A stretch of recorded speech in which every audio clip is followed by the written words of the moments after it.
Hi friends, ಎಲ್ರಿಗೂ ನಮಸ್ಕಾರ. Welcome to my channel. ನಾನು ಹೇಮ ಮಾತಾಡ್ತಾ ಇರೋದು. ಫ್ರೆಂಡ್ಸ್, ಎಲ್ಲರೂ ಹೇಗಿದ್ದೀರಾ?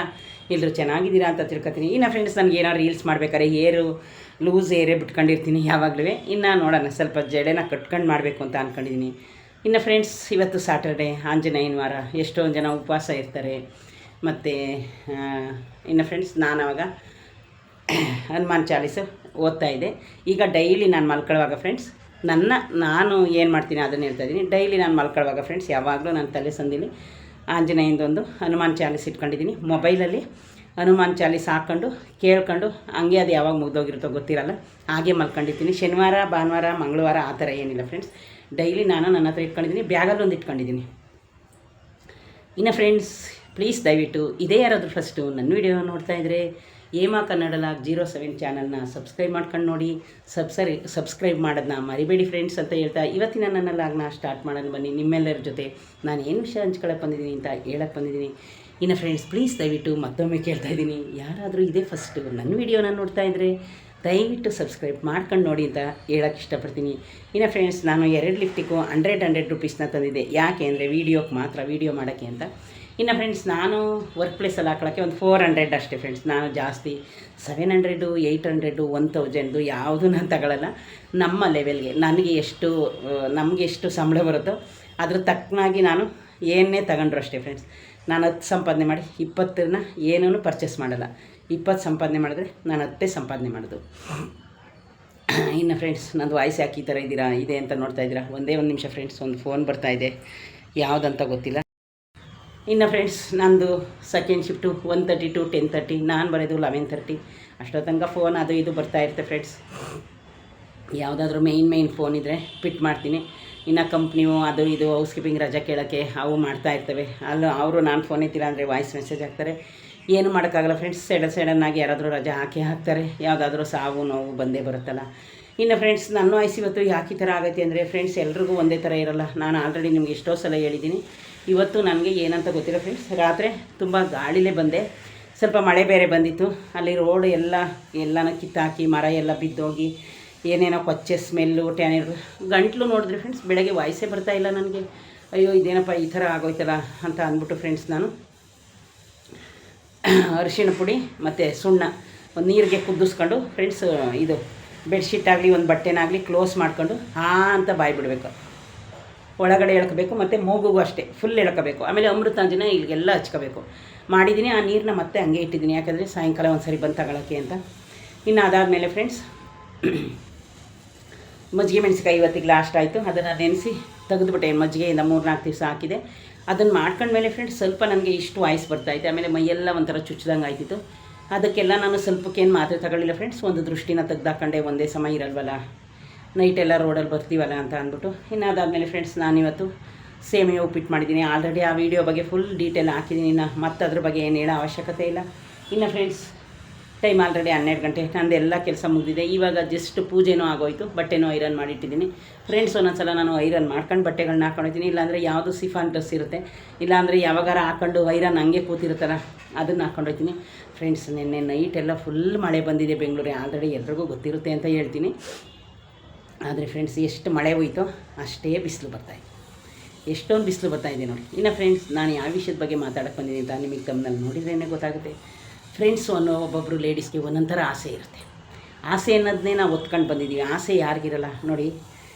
ನಿಮ್ಗೆಲ್ರಿಗೂ ಗೊತ್ತು, ಯೂಟ್ಯೂಬ್ ಫುಲ್ ಸ್ಪ್ರೆಡ್ ಆಗೋಯ್ತು ಆ ವಿಡಿಯೋ ನೋಡಿ. ಒಬ್ಬೊಬ್ಬರಿಗೆ ನಾನು ಯೂಟ್ಯೂಬಲ್ಲಿ ಚೆನ್ನಾಗಿ ಸಂಪಾದನೆ ಮಾಡಬೇಕು, ನಾನು ಈ ಥರ ರೀಲ್ಸ್ ಮಾಡಬೇಕು, ನಾನು ಈ ಥರ ಡ್ಯಾನ್ಸ್ ಮಾಡಬೇಕು, ಈ ಥರ ವೀಡಿಯೋ ಮಾಡಬೇಕು ಅಂತೆಲ್ಲ ಆಸೆ ಇರುತ್ತೆ. ನನಗೆ ಫ್ರೆಂಡ್ಸ್ ಎಲ್ಲ ಥರ ವೀಡಿಯೋ ಮಾಡಬೇಕು ಅಂತಲೂ ಆಸೆ ಇದೆ. ಆದರೆ ನನಗೆ ಟೈಮ್ ಇಲ್ಲ.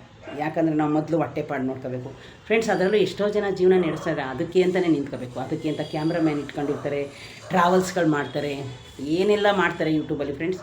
ನಿಮಗೆ ಗೊತ್ತು, ಯೂಟ್ಯೂಬ್ ಓಪನ್ ಮಾಡಿದ್ರೆ ಕಣ್ಣೆರಡು ಸಾಕಾಗಲ್ಲ. ಒಬ್ರಿಗಿಂತ ಒಬ್ಬರು ತುಂಬ ತುಂಬ ತುಂಬ ಚೆನ್ನಾಗಿ ಮಾಡ್ತಾರೆ ಫ್ರೆಂಡ್ಸ್.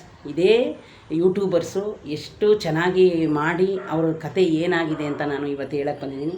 ಇದು ನಮ್ಮ ಕನ್ನಡದಲ್ಲ, ತಮಿಳ್ನಾಡಲ್ಲಿ ಮಾದೇವಪುರ ಅಂತ ಒಂದು ಊರಿದೆ. ಅಲ್ಲಿ ನಾನು ಆಲ್ರೆಡಿ ನಿಮ್ಗೆಲ್ರಿಗೂ ಗೊತ್ತಿರುತ್ತೆ ಈ ಹುಡುಗಿ ಮುಖ.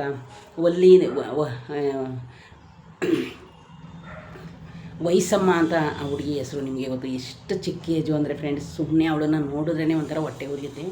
ನಾನು ಫ್ರೆಂಡ್ಸ್ ಅವಳನ್ನ ವೀಡಿಯೋನ ಮಾಮೂಲಿ ನನಗೆ ತಮಿಳು ಸ್ವಲ್ಪನೇ ಅರ್ಥ ಆಗೋದು, ಯಾವಾಗಾದರೂ ಅವ್ರು ರೀಲ್ಸ್ ಮಾಡೋದು. ಅವರು ಎಷ್ಟು ಜಾಗದಲ್ಲಿ ರೀಲ್ಸ್ ಮಾಡಿದ್ದಾರೆ ಅಂದರೆ ಊಟ ತಿನ್ನುವಾಗ, ಆಮೇಲೆ ರೋಡ್ ಪಬ್ಲಿಕಲ್ಲಿ ಎಲ್ಲ ಮಾಡಿದಾಗಲೇ ಫ್ರೆಂಡ್ಸ್ ಅದು ಯೂಟ್ಯೂಬ್ ವೀಡಿಯೋಗಳು ವೈರಲ್ ಆಗೋದು. ಈಗ ಫ್ರೆಂಡ್ಸ್ ನಾವು ಎಲ್ಲಾದರೂ ಹೋದಾಗ ಪಬ್ಲಿಕಲ್ಲಿ ಮಾಡ್ತಾಯಿದ್ರೆ ಅಷ್ಟೊಂದು ನಾವು, ಯಾಕಂದರೆ ಅದೇ ಅವರು ನೋಡಿ ಅಣ್ಣ, ತಮ್ಮ, ಅಮ್ಮನ ತಂಗಿ, ಇಡೀ ಅವ್ರ ಫ್ಯಾಮಿಲಿನೇ ಫ್ರೆಂಡ್ಸ್. ಆಮೇಲೆ ಫ್ರೆಂಡ್ಸ್ ಇನ್ನೊಂದು ಸ್ಟೋರಿ ಏನು ಅಂದರೆ, ಇದು ನಮಗೆ ಸ್ವಲ್ಪ ದುಃಖದ ಸ್ಟೋರಿನೇ ಅಂತ ಹೇಳಬೇಕು. ಆ ಹುಡುಗಿ ಸಿಂಪಲ್, ಆಮೇಲೆ ನೋಡಿ ಅವಳಿಗೆ ಇಲ್ಲಿ ಒಂದ್ರ ಮೇಲೆ ಒಂದಿದೆ, ಅದೇ ಅವಳಿಗೆ ಅಷ್ಟೊಂದು ಲಕ್ಷಣ. ಆಮೇಲೆ ಎಷ್ಟು ಸಿಂಪಲ್ ಅಂದರೆ ಹೇಳಿ ಒಂದೊಂದ್ಸರಿ ತಲೆ ಬಾಚಿ ಏನು ಇದು ಮಾಡ್ಕೊಂಡಿಲ್ಲ ಅಂತ ವೀಡಿಯೋ ಮಾಡಿದ್ರು ಎಲ್ಲ ಮಿಲಿಯನ್ ಫ್ರೆಂಡ್ಸ್. ನಿಮಗೆ ಯಾರಿಗೂ ಗೊತ್ತಿಲ್ಲ ಅಂದರೆ ತಮಿಳು ವಯಸ್ಸಮ್ಮ ಯೂಟ್ಯೂಬ್ ಚಾನಲ್ ಅಂತ ನೀವು ಹೊಡೀರಿ, ಅಷ್ಟು ಮಿಲಿಯನ್ ಗಟ್ಟಲೆ ವ್ಯೂಸ್ ಬಂದೈತೆ. ಆಮೇಲೆ ಫ್ರೆಂಡ್ಸ್ ಏನು ಗೊತ್ತಾ, ಮಿಲಿಯನ್ ಗಟ್ಟಲೆ ವ್ಯೂಸು ಒಂದು, ಆಮೇಲೆ ಅವರು ಅಷ್ಟು ಸಿಂಪಲ್ಲು. ಆ ಹುಡುಗಿ ಚಿಕ್ಕ ಏಜ್ ಫ್ರೆಂಡ್ಸ್, ಅದಕ್ಕೆ ಎಷ್ಟು ಏಜೋ ಒಂದು 25 23 ನನಗಂತೂ ಗೊತ್ತಿಲ್ಲ. ಅವಳ ಮುಖ ಎಷ್ಟು ಚೆನ್ನಾಗಿ ಮುದ್ದಾಗಿದೆ ಗೊತ್ತಾ ಫ್ರೆಂಡ್ಸ್. ಆಮೇಲೆ ಅವಳು ಚಿಕ್ಕ 7ನೇ ಕ್ಲಾಸು 6ನೇ ಚಿಕ್ಕ ಹುಡುಗಿದು. ಅಲ್ಲಿ ಇವಾಗ ನಾವು ಯೂಟ್ಯೂಬಲ್ಲಿ ಅವ್ಳದ್ದು ವೀಡಿಯೋ ನೋಡಿದ್ದೀವಿ. ಚಿಕ್ಕ ಹುಡುಗಿಯಿಂದಲೇ ಅವಳು ರೀಲ್ಸ್ ಮಾಡಿದ್ದಾಳೆ. ಎಷ್ಟು ಮುದ್ದಾಗಿ ಕಾಣಿಸ್ತಾಳೆ ಆ ಹುಡುಗಿ ಅಂದರೆ ಫ್ರೆಂಡ್ಸ್. ತುಂಬ ಚಿಕ್ಕ ಏಜಿಂದಲೂ ಅವಳು ಯೂಟ್ಯೂಬ್ ಮಾಡಿದ್ದಾಳೆ. ಈಗ ಫ್ರೆಂಡ್ಸ್ ಏನು ಗೊತ್ತಾ, ಒಬ್ಬ ಮನುಷ್ಯ ಸುಮ್ಮನೆ ಸಿಂಪಲ್ಲಾಗಿ ಮಾಡ್ತಾಯಿರ್ತಾರೆ. ಸಿಂಪಲ್ಲಾಗಿ ಮಾಡಿ ನೆಕ್ಸ್ಟ್ಗೆ ಅವರು ಅದರಲ್ಲೇ ಸ್ವಲ್ಪ ಹಿಟ್ಟಾಗೋದ್ರೆ, ಅದರಲ್ಲೇ ಚೆನ್ನಾಗಿ ಮುಂದೆ ಬಂದರೆ, ಅದರಲ್ಲೇ ಚೆನ್ನಾಗಿ ವೀಡಿಯೋನ ಜನ ನೋಡ್ತು ಅಂದರೆ ಇನ್ನು ಅವರು ಅದರಲ್ಲೇ ಚೆನ್ನಾಗಿ ಮಾಡ್ತಾರೆ. ಇನ್ನು ಫ್ರೆಂಡ್ಸ್ ನಾನು ಒಂದೊಂದ್ಸರಿ ಅನ್ಕೋತೀನಿ, ಇಷ್ಟರಲ್ಲಿ ನಂದು 5-6 ವರ್ಷ ಆಯ್ತಿತ್ತು ನನ್ನ ಯೂಟ್ಯೂಬ್ ಚಾನಲು.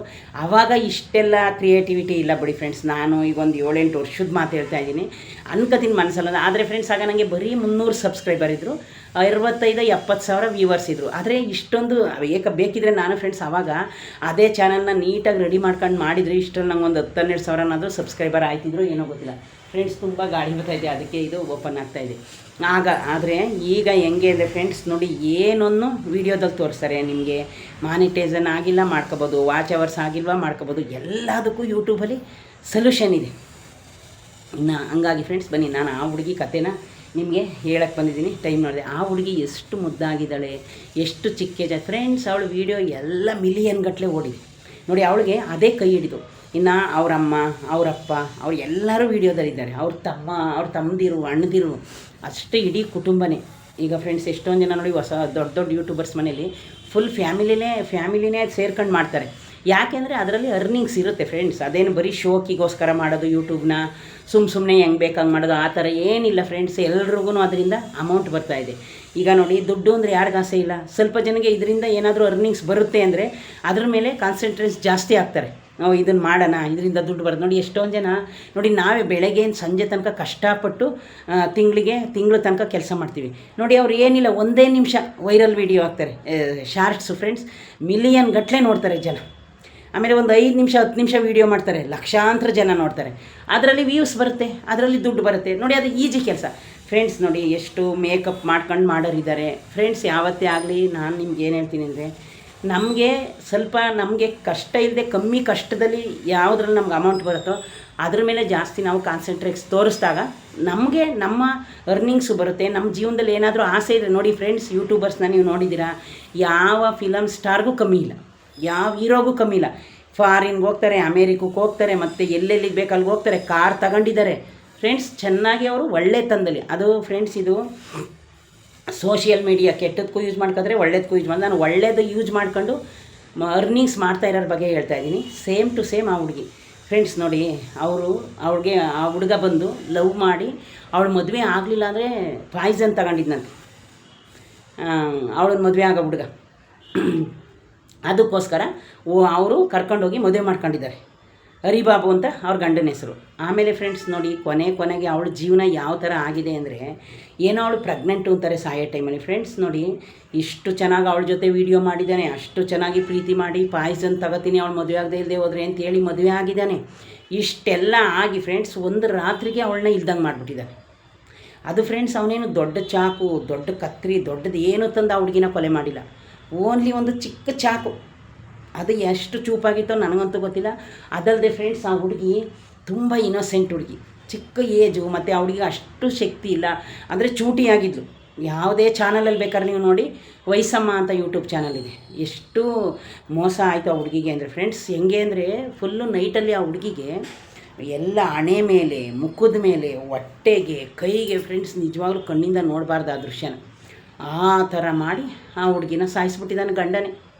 ಆಮೇಲೆ ಅವರು ಅಮ್ಮ ಅಪ್ಪ ಎಲ್ಲ ಮಾಮೂಲಿ ಇಷ್ಟೊತ್ತಾದರೂ, ಈಗ ನೋಡಿ ಯಾರೇ ಆದರೂ ಅಷ್ಟೇ ಫ್ರೆಂಡ್ಸ್, ನೋಡಿ ನಾನೀಗ ಬೇಗ ಎದ್ದೇಳ್ತಾ ಇರ್ತೀನಿ. ಒಂದು ದಿವಸ ನಾನು 3-4 ಅವರ್ ಎದ್ದಿಲ್ಲ ಅಂದ್ರೂ ಅಯ್ಯೋ ಇದೇನಪ್ಪ ಇಷ್ಟೊತ್ತಾದರೂ ಎದ್ದಿಲ್ಲ ಅನ್ಕೋತೀನಿ. ನಾವೇ ಫ್ರೆಂಡ್ಸ್, ನಮ್ಮ ಮನೇಲಿರ್ಬೋದು, ಮಕ್ಕಳು ನಿಮ್ಮ ಮನೇಲಿರ್ಬೋದು, ಎಲ್ಲರೂ ಅಷ್ಟೇ ಥಿಂಕ್ ಮಾಡ್ತೀವಿ, ಇದೇನು ಇವ್ರು ಇಷ್ಟೊತ್ತಾದರೂ ಎದ್ದೇಳಿಲ್ಲ. ಹಂಗೆ ನೋಡಿ ಫ್ರೆಂಡ್ಸ್, ಆ ಹುಡುಗಿ ಇಷ್ಟು ಚೆನ್ನಾಗಿ ಯೂಟ್ಯೂಬಲ್ಲಿ ಮಾಡ್ತಿತ್ತು, ಅವನಿಗೆ ಅದನ್ನು ಸೈರ್ಸ್ಕೊಳ್ಳೋಕ್ಕಾಗಲಿಲ್ಲೋ ಏನೋ ಗೊತ್ತಿಲ್ಲ. ಆಮೇಲೆ ಫ್ರೆಂಡ್ಸ್ ನೋಡಿ, ಅವ್ರ ತಂದೆ ತಾಯಿ ಆ ಹುಡುಗಿಗೆ ಮನೆ ಕೊಟ್ಟಿದ್ದಾರೆ. ಕಟ್ಟಿ ಎಷ್ಟು ದೊಡ್ಡ ಮನೆ ಅಂತೀರ ಫ್ರೆಂಡ್ಸ್, ಆ ಮನೆ ಎಲ್ಲನೂ ತೋರಿಸಿದ್ದಾರೆ. ಮತ್ತು ಅವರು ಇದು ಫ್ರಾಂಕ್ ವೀಡಿಯೋಗಳನ್ನ ಮಾಡಿದ್ದಾರೆ, ಕಾಮಿಡಿ ವೀಡಿಯೋಗಳನ್ನ ಮಾಡಿದ್ದಾರೆ ಫ್ರೆಂಡ್ಸ್. ಅವನು ಅವಳ ಜೊತೆ ಸೇರ್ಕೊಂಡು ಮಾಡಿದ್ದಾನೆ. ಏನು ಹೋಗಲಿ, ಅವ್ನು ಮಾಡಿಲ್ಲ ಅಂದ್ರೆ ಒಂದು ಅರ್ಥ ಅಲ್ಲ, ಅವನು ಅವಳ ಜೊತೆ ವೀಡಿಯೋ ಮಾಡಿದ್ದಾನೆ, ಹರಿಬಾಬು ಅಂತ ಎಲ್ಲ ತೋರಿಸಿದ್ದಾನೆ ಫ್ರೆಂಡ್ಸ್. ನನಗೆ ಅವನ್ನ ನೋಡಿದ್ರೆ ಯಪ್ಪ ಇವನು ಈ ಥರ ಮಾಡಿದಾನ ಅನಿಸುತ್ತೆ. ಟೈಮ್ ಹೇಳೋಕ್ಕಾಗಲ್ಲ, ಯಾರ್ಯಾರ ಮನಸ್ಸು ಯಾವ ಟೈಮಲ್ಲಿ ಏನು ರೋಷ ಬರುತ್ತೋ. ಆಮೇಲೆ ಫ್ರೆಂಡ್ಸ್ ನೋಡಿ, ಅವ್ರನ್ನ ಜೈಲಿಗೆ ಹಾಕಿದ್ದಾರೆ, ಅವ್ರ ಅಮ್ಮನ ಅಪ್ಪನ ಅವನ್ನ ಎಲ್ಲ. ಆದರೆ ನೋವು ಅನುಭವಿಸ್ತಾ ಇರೋರು ಯಾರು? ಅವ್ರ ತಾಯಿ, ಅವ್ರ ತಂದೆ, ಅವ್ರ ಕುಟುಂಬದಲ್ಲಿ. ಇನ್ನು ಹೋಯ್ತು ಬಿಡಿ ಜೀವ, ಹೋದ್ಮೇಲೆ ಅಂತೂ ವಾಪಸ್ ಯಾವತ್ತೂ ಬರಲ್ಲ ಫ್ರೆಂಡ್ಸ್. ಎಲ್ಲಿದೆ ನ್ಯಾಯ ನೋಡಿ? ಈಗ ಕೊಲೆ ಮಾಡ್ದನ್ನು ಸೇಫ್ ಮಾಡಬೇಕು ಅಂತ ಕಾನೂನಿದೆ. ಇವಾಗ ನೋಡಿ, ಅವಳು ಸತ್ತೋದ್ಲು, ಅವಳನ್ನ ಚೆನ್ನಾಗಿರೋಳನ್ನ ಜೀವ ತೆಗೆದವ್ರಲ್ಲ ಅಂತ ಶಿಕ್ಷೆ ಕೊಡೋದು ಯಾವುದೂ ಇಲ್ಲ. ಈ ಕಾನೂನೇ ಒಂಥರ ವಿಚಿತ್ರ ಆಗಿಬಿಟ್ಟಿದೆ ಅನಿಸುತ್ತೆ ನಮಗೆ. ಇವನು ನೋಡಿದ್ರೆ ಕೊಲೆ ಮಾಡೋನೆ, ಇವನು ಏನಾದರೂ ಒಂದು ಸಾಯಿಸ್ಬಿಟ್ರೆ ಅವನ್ನ ನೆಕ್ಸ್ಟು ಸ್ವಲ್ಪ ಜನ ಕೊಲೆ ಮಾಡೋಕ್ಕೆ, ಸುಲಿಗೆ ಮಾಡೋಕ್ಕೆ, ರೇಪ್ ಮಾಡೋಕ್ಕೆ ಭಯ ಬೀಳ್ತಾರಲ್ಲ ಅಂತ ನೀವು ಅನ್ಕೋತೀವಿ. ಆ ಕಾನೂನು ರೂಲ್ಸು ಅವನ್ನ ಕಾಯ್ತಾ ಐತಿ ಫ್ರೆಂಡ್ಸ್. ನಿಜವಾಗ್ಲೂ ಅವ್ರ ತಾಯಿ ಫೋಟೋನ ಇಟ್ಕೊಂಡು, ಯಾಕೆಂದರೆ ಅವಳ ವೀಡಿಯೋ ನೋಡಿದ್ರೆ ನಮಗೆ ಸಂಕಟ ಬರುತ್ತೆ ಫ್ರೆಂಡ್ಸ್. ನಾನು 2 ಸಲ ಹತ್ತಿದ್ದೀನಿ ಆ ಹುಡುಗಿ ನೋಡಿ. ಇನ್ನು ಎತ್ತು ತಾಯಿ ಅವರೆಷ್ಟು ಸಹಿಸ್ಕೋಬೇಕು ಫ್ರೆಂಡ್ಸ್. ಅವರು ಫೋಟೋ ಇಟ್ಕೊಂಡು ಆ ಅಮ್ಮ ಅಂತೂ ಊಟ ಬಿಟ್ಟು ಫ್ರೆಂಡ್ಸ್ ಕಣ್ಣಿಂದ ನೋಡೋಕ್ಕಾಗಲ್ಲ ಬಿಡಿ ಆ ಗೋಳನ್ನ. ಪಾಪ ಆ ಥರ ಅವರು ಆಗಿರೋದು. ಆ ಅಮ್ಮ ಕಣ್ಣಿಂದನೂ ನೋಡೋಕ್ಕಾಗಲ್ಲ ಫ್ರೆಂಡ್ಸ್, ಅಷ್ಟು ಸಂಕಟ ಪಟ್ಕೊಂಡು ಊಟ ಬಿಟ್ಟು. ಅದಕ್ಕೆ ಫ್ರೆಂಡ್ಸ್, ಈ ಥರ ಹುಡುಗಿದು ಹಿಂಗೆ ಆಗೋಯ್ತಲ್ಲ, ಅದೇ ನಾನು ಯೋಚನೆ ಮಾಡ್ತೀನಿ. ಈ ಪ್ರಪಂಚದಲ್ಲಿ ಕೊಲೆ ಮಾಡಿರೋರಿಗೆ ಅವನ್ನ ಸೇಫ್ ಮಾಡ್ತಾವ್ರಲ್ಲ ಜೈಲಲ್ಲಿ ಇಟ್ಕೊಂಡು, ಇವತ್ತು ಅವ್ರ ಮನೆ ಪರಿಸ್ಥಿತಿ ಯಾವ ಥರ ಇದೆ ಫ್ರೆಂಡ್ಸ್, ನೀವೇ ನೋಡ್ತಾ ಇದ್ದೀರಲ್ಲ. ಅವ್ರ ಮನೇಲಿ ಇನ್ನೂ ಆ ಅಮ್ಮ ಹೊಟ್ಟೆ ತುಂಬ ಊಟ ಮಾಡಿರೋದಿಲ್ಲ ಫ್ರೆಂಡ್ಸ್. ಅವಳನ್ನು ನೋಡಿದ್ರೆ ನಮಗೆ ಇಷ್ಟು ಸಂಕಟ ಆಗ್ತದೆ, ಎತ್ತು ತಾಯಿಗೆ ಎಷ್ಟು ಸಂಕಟ ಆಗಬೇಕು. ಅದಕ್ಕೆ ಫ್ರೆಂಡ್ಸ್ ನೋಡಿ, ಯಾವತ್ತೇ ಆಗಲಿ ಅವನು ಒಳಗಡೆ ಸೇರಿಸ್ಕೊಂಡು ಮಾಡಿರೋದು ಆ ಕೊಲೆನ, ಅದರಲ್ಲಿ ನೈಟಲ್ಲಿ. ಆ ಹುಡುಗಿ ಕಿರ್ಚ್ಕೊಳಕ್ಕಾಯ್ತಾ ಇಲ್ಲ. ಒಂದು ಗಂಡ ಹೆಂಡ್ತಿ ಒಂದು ಬೆಡ್ರೂಮಲ್ಲಿದ್ದಾಗ ಫ್ರೆಂಡ್ಸ್, ಅಲ್ಲಿ ಒಬ್ಬರಿಗೆ ಏನಾದರೂ ಮಾಡಿದ್ರೆ ಹೆಂಗೆ ಗೊತ್ತಾಗುತ್ತೆ ನೀವೇ ಹೇಳಿ. ಜೊತೆಯಲ್ಲಿದ್ದರೆ ಏನೋ ಮಾಡ್ಬೋದು, ಅವಳನ್ನು ಕಿರ್ಚ್ಕೊಳ್ಳೋಕ್ಕೂ ಬಿಟ್ಟಿಲ್ಲ. ಯಾವುದು ಪ್ರೆಗ್ನೆಂಟ್ ಬೇರೆ ಫ್ರೆಂಡ್ಸ್. ಅವಳೇನೊಂದು 10 ನಿಮಿಷಕ್ಕೆ ಸತ್ತೋಗಿರುತ್ತೆ ಆ ಹುಡುಗಿ. ಸಣ್ಣ ಐತೆ ಫ್ರೆಂಡ್ಸ್, ಇಷ್ಟೇ ದಪ್ಪ. ಅದಕ್ಕೆ ಫ್ರೆಂಡ್ಸ್ ನಾನೇನು ಹೇಳ್ತೀನಿ ಅಂದರೆ, ಎಲ್ಲೈತೆ ನ್ಯಾಯ ಈ ಪ್ರಪಂಚದಲ್ಲಿ? ನಮಗೆ ನಿಮಗೆ ಒಂದು ಹೆಣ್ಣಿಗೆ ನ್ಯಾಯ ಎಲ್ಲಿದೆ ಫ್ರೆಂಡ್ಸ್? ಆ ಕೊಲೆ ಮಾಡ್ದಾನೆ ಇಲ್ಲ ಫ್ರೆಂಡ್ಸ್. ಏನು ಗೊತ್ತಾ, ಅವನೇನಾದರೂ ಇವ್ರ ಮನೆಯವ್ರ ಕೈ ಸಿಕ್ಕಿದ್ರೆ ಅವತ್ತು ಅವಳ ಜೊತೆನೇ ಮಣ್ಣು ಮಾಡ್ತಿದ್ರು. ಇದು ಸತ್ಯದ ಮಾತು. ಯಾಕೆಂದರೆ ಅವರು ರೋಷ, ಆಕ್ರೋಶ ಅಷ್ಟಿದೆ. ಯಾಕೆಂದರೆ ಒಂದು ಜೀವ ಹೋಗಿದೆ, ಒಂದು ಕೈ ಮುರಿದು, ಒಂದು ಕಾಲು ಮುರಿದು ಅವಳು ಉಳ್ಕೊಂಡಿದ್ರೆ ಏನೋ ಒಂದು ಅಯ್ಯೋ ಅಂತಿದ್ರು ಏನೋ. ಆ ರೀತಿ ಇವನು ಮಾಡಿದ್ದಾನೆ. ನಿಜವಾಗ್ಲೂ ಫ್ರೆಂಡ್ಸ್, ನ್ಯಾಯ ಎಲ್ಲಿ ಸಿಗ್ತಾಯಿದೆ? ನ್ಯಾಯ ಎಲ್ಲೈತೆ? ಯಾರಿಗೆ ನ್ಯಾಯ ಕೊಡ್ತಾವ್ರೆ? ಒಬ್ಬ ಕೊಲೆಗಡ್ಕನ್ನು ಸೇಫ್ ಮಾಡ್ತಾವ್ರೆ, ಒಬ್ಬರ ಜೀವ ಕಳ್ಕೊಂಡವ್ರಿಗೆ ನ್ಯಾಯ ಇಲ್ಲ. ಆ ತಾಯಿ ಸಂಕಟ ನೋಡೋಕ್ಕಾಯ್ತಾ ಇಲ್ಲ. ಕೇಳಿದ್ರೆ ಅವರು ರೂಲ್ಸ್ ಅಂತಾರೆ, ಕಾಪಾಡಲೇಬೇಕಲ್ಲ ಅವನ್ನ ಅಂತಾರೆ. ಈಗ ಅವ್ನಿಗೇನು ಸಾಯತಕ್ಕ ಜೀವಾವಧಿ ಶಿಕ್ಷೆ ಕೊಟ್ಟರು ಫ್ರೆಂಡ್ಸ್, ಚೆನ್ನಾಗಿ ಊಟ ಮಾಡ್ತಾನೆ, ಜೈಲಲ್ಲಿ ಕೆಲಸ ಕೊಡ್ತಾರೆ. ಈಗ ನೀವು ಆಲ್ರೆಡಿ ನೋಡಿದಿರಿ, ಏನು ಡೈಲಿ ಹೊಡಿತಾರೆ ಅಂತ ನೀವು ಹೋಗೇನು ಜೈಲಲ್ಲಿ ನೋಡಿದ್ದೀವ ಫ್ರೆಂಡ್? ಅವ್ರಿಗೆ ಡೈಲಿ ಮೆಣಸಿಕಾಯಿ ಹೊಗೆ ಕೊಡ್ತಾರೆ, ಡೈಲಿ ಬರೆ ಹಾಕ್ತಾರೆ, ಡೈಲಿ ಕರೆಂಟ್ ಕೊಡ್ತಾರೆ ಅಂತ ನೀವು ನೋಡಿದ್ದೀವ? ಕೊಲೆ ಮಾಡ್ದವ್ರನ್ನ, ಕಳ್ತನ ಮಾಡ್ದವ್ರನ್ನ ಯಾರೂ ನೋಡಿಲ್ಲ. ಅದಕ್ಕೆ ಫ್ರೆಂಡ್ಸ್ ನಾನೇನು ಹೇಳ್ತೀನಿ ಗೊತ್ತಾ, ಮನುಷ್ಯ ಇವತ್ತು ಅವನೇ ನಮ್ಮನ್ನ ಬಿಡಲ್ಲ, ಕರ್ಕೊಂಡು ಹೋಗ್ತಾನೆ ದೇವರು. ಯಾಕೆ ಮನುಷ್ಯಂಗೆ ಇಷ್ಟು ಕ್ರೂರವಾದ ಬುದ್ಧಿ? ಯಾಕೆ ಇಷ್ಟು ಅಸೂಯೆ ಮಾಡಬೇಕು ಒಬ್ಬೊಂದು ಹೆಣ್ಣು ಮೇಲೆ? ಏನೋ ನೋಡಿ, ಅವಳು ವೀಡಿಯೋ ಮಾಡ್ತಿದ್ಲು, ಚೆನ್ನಾಗಿದ್ಲು, ಇವನ ಕೈಲೂ ಚೆನ್ನಾಗಿದ್ಲು, ಎಲ್ಲ ಅವ್ರ ಅಪ್ಪ ಅಮ್ಮ ಎಲ್ಲ ಜೊತೆಲೇ ಇದ್ದರು. ಆಮೇಲೆ ಇವ್ರು ಏನು ಕೇಳಿದ್ರು ಅವ್ರ ಅಪ್ಪ ಅಮ್ಮ ಕೊಟ್ಟಿದ್ದಾರೆ. ಯಾಕೆ ಈ ಕ್ರೂರ ಬುದ್ಧಿ? ದಯವಿಟ್ಟು ನೋಡಿ ಫ್ರೆಂಡ್ಸ್, ನಾವು ಒಬ್ರಿಗೆ ಏನೇ ಶಿಕ್ಷೆ ಕೊಟ್ಟು ಏನೇ ಕೊಲೆ ಮಾಡಿದ್ರು ಕೊನೆ ಟೈಮಲ್ಲಿ ನಾವೇನು ಸುಖಪಟ್ಟು ಸತ್ತೋಯ್ತೀವಿ, ಚೆನ್ನಾಗಿರ್ತೀವಿ ಅಂತ ಕನಸು ಕಾಣಬೇಡಿ. ಯಾಕೆಂದರೆ ಇದು ಕಟ್ಟಿಟ್ಟು ಬುತ್ತಿ. ಎಲ್ರಿಗೂ ಆ ದೇವ್ರು ಒಂದಿನ ಶಿಕ್ಷೆ ಇಟ್ಟೇ ಇರ್ತಾನೆ. ಆ ಹುಡುಗಿ ಈಗ ಎಷ್ಟು ಸಂಕಟಪಟ್ಟು ಸತ್ತೋಗೈತೋ, ಅವನಿಗೂ ಆ ದೇವ್ರು ಅಷ್ಟೇ ಸಂಕಟದಲ್ಲಿ ಜೀವ ಹೋಗೋ ಥರ ಮಾಡೇ ಮಾಡ್ತಾನೆ. ಯಾಕಂದರೆ ಇದು ಮನುಷ್ಯನ ಜೀವನ, ಏನು ಮಾಡೋಕ್ಕಾಗಲ್ಲ. ಇವತ್ತು ಅವ್ರಿಗೆ, ನಾಳೆ ನಮಗೆ. ಅವರು ನೆಮ್ಮದಿಯಾಗಿ ಯಾವತ್ತೂ ನೋಡಿ, ಈಗ ಅವನು ಏನು ಆ ಕ್ಷಣ ಮಾಡಿದ್ರು ಫ್ರೆಂಡ್ಸ್, ಒಂದು ಟೈಮಲ್ಲಿ ಅವಳನ್ನ ನೆನೆಸ್ಕೊಳ್ದೇ ಇರ್ತಾನೆ, ಚಿಂತೆ ಮಾಡದೇ ಇರ್ತಾನೆ. ಇಲ್ಲ ಅವನೇನಾರ ಆ ಹುಡುಗಿಗೆ ಜಾಸ್ತಿ ದುಡ್ಡು ಬರೋದು ನೋಡಿ ಈ ಥರ ಮಾಡಿದ್ನೋ, ಅವ್ಳು ಚೆನ್ನಾಗಿ ವೀಡಿಯೋ ಮಾಡೋದು ನೋಡಿ ಈ ಥರ ಮಾಡಿದ್ನೋ, ಯಾವುದೂ ಸರಿಯಾಗಿ ಗೊತ್ತಾಗ್ತಾ ಇಲ್ಲ ಫ್ರೆಂಡ್ಸ್. ಆದರೆ ಒಂದು ಜೀವ ಅಂತೂ ಹೋಯ್ತು. ಆ ತಾಯಿ ಸಂಕಟ ನೋಡೋಕೆ ಆಯ್ತಾಯಿಲ್ಲ. ಅವ್ರ ಮನೆ ಇಡೀ ಫ್ರೆಂಡ್ಸ್. ಅದಕ್ಕೆ ನಾನೇನು ಹೇಳ್ತೀನಿ ಗೊತ್ತಾ ಫ್ರೆಂಡ್ಸ್, ಯಾರೇ ಆಗಲಿ ಒಂದು ತಪ್ಪು ಮಾಡಿದವ್ರಿಗೆ ಶಿಕ್ಷೆ ಕೊಡಬೇಕು, ಇಲ್ಲ ಅದು ಯಾವುದೂ ನಡೀತಾ ಇಲ್ಲ. ಈಗ ಆ ತಾಯಿ ಸಂಕಟ ಯಾರಿಗೂ ಹೇಳೋ ಆಗಿಲ್ಲ. ನಾನೇನು ಹೇಳ್ತೀನಿ ಗೊತ್ತಾ ಫ್ರೆಂಡ್ಸ್, ನಾವು ಯಾರನ್ನೂ ನಂಬಬಾರ್ದು, ಯಾರನ್ನೂ ನಂಬಲೇಬಾರ್ದು. ನಾವು ಎನಿ ಟೈಮ್ ಮಲಗಿರಬಾರ್ದು, ಎದ್ದಿರಬೇಕು. ಒಂದು ಗಂಡಸಿಗೆ ಒಂದು ಹೆಣ್ಣು ಯಾವತ್ತೂ ಅಡಿಯಾಳಾಗಿ ಬದುಕಲೇಬಾರ್ದು. ಕೆಲಸ ಮಾಡಬೇಕು, ಅಡುಗೆ ಮಾಡಬೇಕು, ಊಟ ಎಲ್ಲನೂ ಮಾಡಬೇಕು. ನೋಡಿ ಈಗ ಆ ಹುಡುಗಿ ಪರಿಸ್ಥಿತಿ ಏನಾಯ್ತು, ಚೆನ್ನಾಗೇ ಜೊತೇಲಿ ಮಲ್ಕೊಂಡು ಬೆಳಗ್ಗೆಗೆ ಆ ಹುಡುಗಿನ ಹೆಣ ಮಾಡವನೇ. ಅಲ್ಲ ಅವನಿಗಂತೂ ಶಿಕ್ಷೆ ಬಿಡ್ತಾಯಿದ್ದಾರೋ ಜೈಲಲ್ಲವನೇ ಅನ್ನೋದೊಂದು ಗೊತ್ತು. ಬೇರೆ ಇನ್ನೇನಾರ ನಮಗೂ ನಿಮಗೂ ಗೊತ್ತಾ? ಯಾವುದು ಗೊತ್ತಿಲ್ಲ. ಆದರೆ ತಾಯಿ ಸಂಕಟವನ್ನು ನಮಗೆ ಕಾಣಿಸ್ತೈತೆ ಫ್ರೆಂಡ್ಸ್. ಹಾಗಾಗಿ ಫ್ರೆಂಡ್ಸ್ ನಾನೇನಂತೀನಿ ಗೊತ್ತಾ, ಎಲ್ರಿಗೂ ಏನು ಹೇಳ್ತೀನಿ ಗೊತ್ತಾ, ಅವ್ರು ಗಂಡಸರಾಗಲಿ ಹೆಂಗಸಾಗಲಿ, ಸಾವು ನೀವೇನು ಕೊಡಬೇಡಿ. ದೇವರೇ ನಮ್ಗೆ ಅವತ್ತೇ ಕೊಟ್ಟು ಕಳ್ಸವನೆ. ಇವತ್ತು ಈ ಭೂಮಿಗೆ ತಳ್ಳಿದಾನ, ಮತ್ತೆ ವಾಪಸ್ ಎಳ್ಕೊತಾನೆ ನಮ್ಮ ನಾಲ್ಗೆ, ಬಾವಿ ಒಳಗೆ ಬೀಳ್ಸವನೆ, ಮತ್ತೆ ಮೇಲೆ ಎತ್ಕೊತಾನೆ, ಮತ್ತೆ ರಿಟರ್ನ್ ನಮ್ಮನ್ನ ಯಾವ ಥರದಲ್ಲಾದರೂ ಕರೆದು ನಮಗೇನು ಇಲ್ಲೇ ಶಾಶ್ವತಗ ಅವ್ನು ನಮ್ಮನ್ನ ಬಿಟ್ಟೋಗಲ್ಲ. ನಾನು ಎಲ್ಲರಿಗೂ ಏನು ಹೇಳ್ತೀನಿ ಅಂದರೆ, ಯಾವತ್ತೂ ಆಸೆ ಬೀಳಬೇಡಿ, ದುಡ್ಡಿಗೆ ಆಸೆ ಬೀಳಬೇಡಿ, ಒಬ್ರಿಗೆ ಅಸೂಯೆ ಪಡಬೇಡಿ. ಒಬ್ಬರು ಮುಂದೆ ಬರ್ತಾ ಇದ್ದಾರೆ ಅಂದರೆ ಇವ್ರನ್ನೇನಾದರೂ ಮಾಡಬೇಕು ಅಂತ ಕನಸು ಮನಸ್ಸಲ್ಲೂ ಬಯಸಬೇಡಿ. ಯಾಕಂದರೆ ಇದು ಮನುಷ್ಯನ ಜೀವನ, ಯಾರಿಗೂ ಶಾಶ್ವತ ಇಲ್ಲ.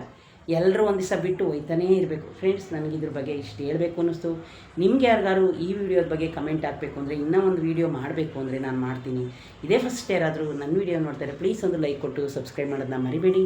ಇದುವರೆಗೂ ನನ್ನ ವೀಡಿಯೋನ ವಾಚ್ ಮಾಡೋಕ್ಕೆ ನಿಮಗೆಲ್ಲ ತುಂಬ ಹೃದಯದ ಧನ್ಯವಾದ ಹೇಳೋಕ್ಕೆ ಇಷ್ಟಪಡ್ತೀನಿ. ಎಲ್ರಿಗೂ ನಮಸ್ಕಾರ. ದಯವಿಟ್ಟು ಸಬ್ಸ್ಕ್ರೈಬ್ ಮಾಡ್ಕೊಳ್ಳಿ.